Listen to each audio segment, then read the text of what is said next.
Have you ever heard the saying that partial obedience is disobedience? That's what I've been encountering as I've been reading through 1st and 2nd Kings most recently, and it got me thinking, what are the high places that we have not surrendered or taken down to be fully obedient in our business?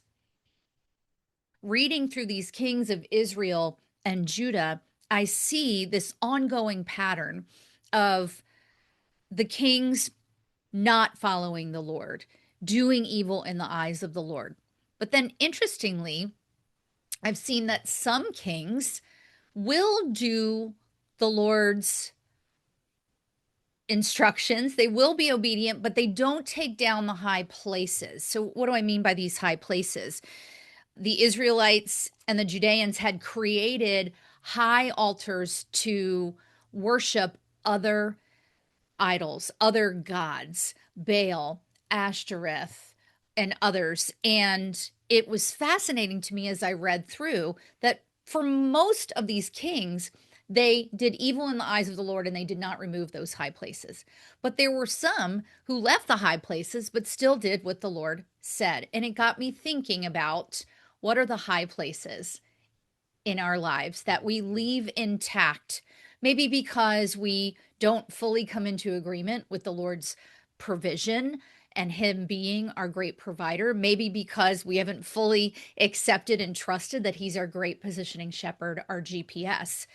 So, a few places that this comes up that I want to highlight, and then talk about Elijah and how the Lord so beautifully and unexpectedly provided for Elijah. In Second Kings, which is where I've been spending the most of my time lately, 18 and 22, we see an example of two kings who actually not only followed the Lord's instructions, but also removed the high places. King Hezekiah, Judah's King Hezekiah in 2 Kings 18, and Judah's King Josiah in 2 Kings 22. They not only followed the Lord, but they knocked down all of those high places. What I find so fascinating is the ancestors and their bloodline before them didn't obey, and the bloodlines after them didn't obey. But those two had a heart after King David. But in 2 Kings 3, an example of Israel's King Joram, he did evil in the Lord's eyes, but he also removed the sacred pillar to another god that his parents had put up, right? So again, partial obedience. And in 2 Kings 12, we see Judah's king Joash, and it says he did what was right in the Lord's sight, yet the high places were not taken down. Here's what the Lord has been showing me, the high places in my life. And I will be talking a little bit more about this in April when I do my annual Money Matters series. And we talk about money and what do we as Christian women think about money and what is the truth about money from the word, etc. The Lord has been showing me a number of things.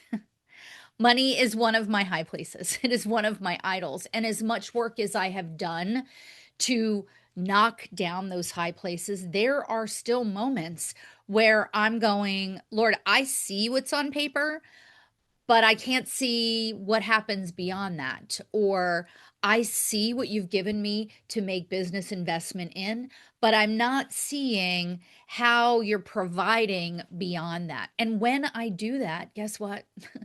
That's sin. It's also sin, coveting, when I look around left and right, which he tells us not to do in his word, and look at other businesses and other women that I know and think they've got it all together and they've got all the things that I want to have in my business. Why don't I have that? Let us remember that this is how Israel ended up with kings in the first place because they told Samuel they wanted kings. We want to be like every other nation, is what they told him in 1 Samuel. Looking around and coveting is a high place, right? Maybe the high place is there are stages and rooms that you expect that you should be in because of your expertise, because of what you bring to the table and the value you bring, but the Lord has not put you in those rooms. Those could be high places.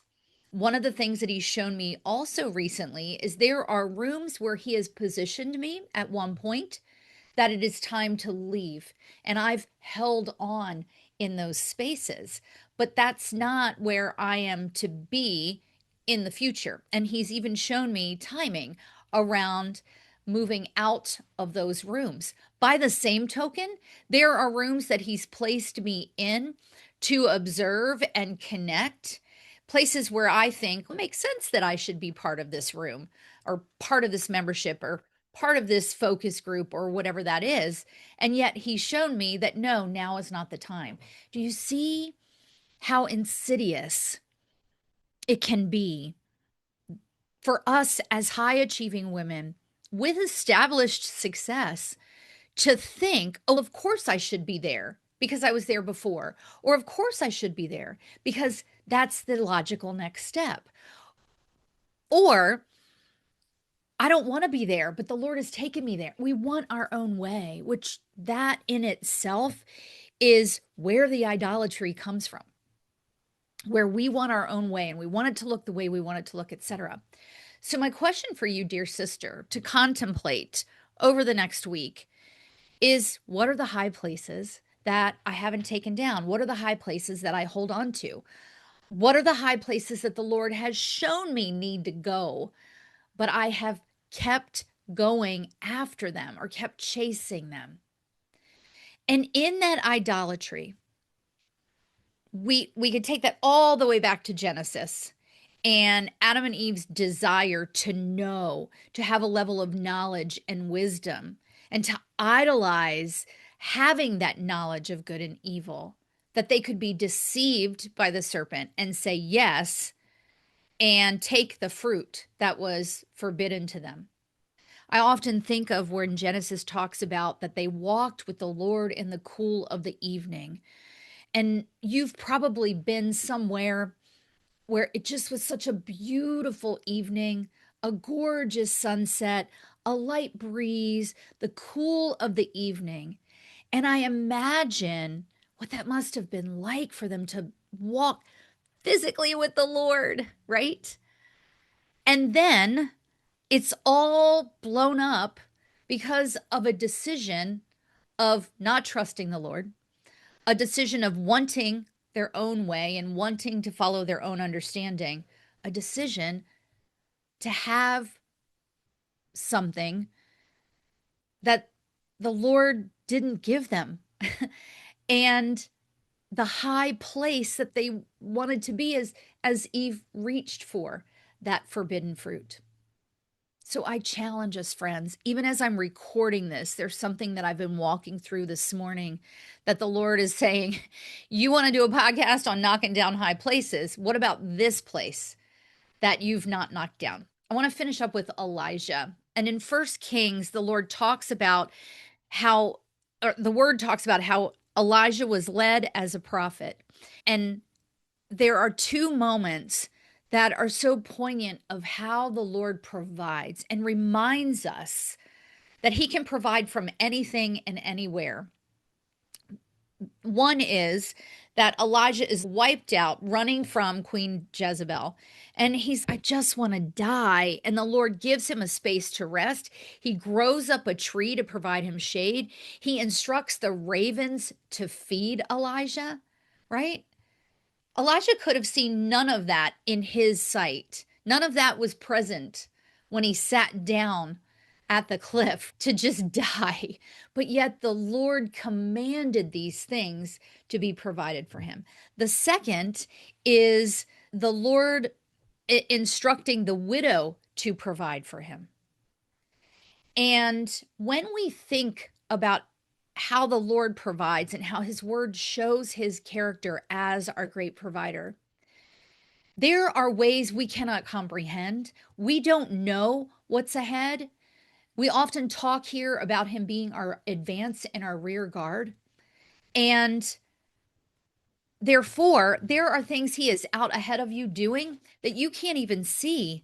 But you and myself think we got to figure it all out. So I want to leave you with one piece here. Get ready to start First Chronicles. And in my CSB version, it talks about the important ideas that are emphasized in First and Second Chronicles. And these two stuck out to me. The invincibility of God's people when they obey him. When they obey him, they are invincible. The same is true for us. And the inevitability of punishment when God's people disobey him. Now, we don't necessarily experience that punishment in the way that we know is potentially coming when we are all judged, right? But he will allow us to go astray because he gives us free will, and things will go wrong. And he will allow us to experience challenge and persecution and pile on effect of those things, which are there to bring us back to him. But this invincibility, friends, when we are fully surrendered, we love the Lord our God with all our heart, our mind, our soul, and we are obedient, not partially, but fully. Even when we cannot see what he is out doing ahead of us, even when we cannot see how he will possibly provide, even when we cannot see what this business investment is then going to bring us, but yet he's told us to invest, right? Even when he removes the clients and we're like, Lord, I don't see where you're taking me. Or he puts us in a room that we think, I don't know that I'm supposed to be in this room because either I think I don't belong in the room, or I think the people in the room don't belong where I am. These are all those factors. But when we obey him fully, how invincible we are, how he not just provides in an addition way, but in a multiplication way. So I encourage you, and I'll be doing the same, to take a look at what are the high places that need to be knocked down. Where have you not yet come into full agreement with who he is and how he operates and how he's made you to operate? And then shoot me a DM or email me and let me know what those high places look like for you. And like I said, I'll be talking about one of those next in our next episode as we kick off the Money Matters series. Remember, friend, that God made you ambitious, but he did not make you for business as usual. And that means you don't need to set up the high places. You don't need to worship the other things and chase after the things of the world that are temporal and shifting sands. You don't need any of that. He knows what you need. Knock down those high places.